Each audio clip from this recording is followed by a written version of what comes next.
Amid the heightened tensions that we just talked about in the Middle East, Americans are now being urged to be careful if they decide to travel outside the country. The U.S. State Department issued the warning over the weekend. Fox 5's Tyler Finger continues our live team coverage. Tyler is live for us at Hartsfield-Jackson International Airport this afternoon. Tyler? Yeah, Tom, good afternoon to you. U.S. State Department officials aren't saying you shouldn't leave the country, but they say after the U.S. bombed Iran over the weekend, U.S. travelers could be a target worldwide.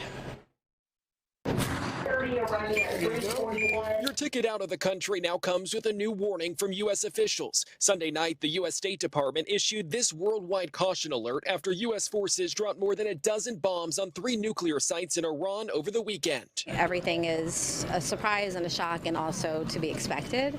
So I think right now, everybody's kind of in a state of what's going to happen next. At the world's busiest airport Monday, international travelers aren't changing their trips, but they plan to be careful while they enjoy their time abroad. Even without that kind of warning, I know that danger is always around. In the worldwide alert, the State Department says, quote, there is the potential for demonstrations against U.S. citizens and interests abroad, end quote. Last week, officials urged travelers not to go to Israel and Gaza because of the threat of attacks targeting tourist locations and transportation hubs. AAA says it's expecting a record travel period for July 4th and says if you travel abroad, be aware of your surroundings. Travel in groups, don't travel alone, especially in unfamiliar places.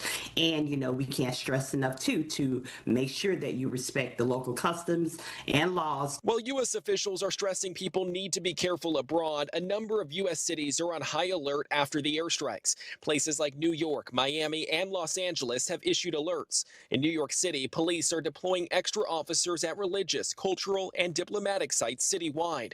Travelers say it's all about being smart. Just be wise and think about where you're going to go before you go there, because you have to ask yourself, is it worth the risk?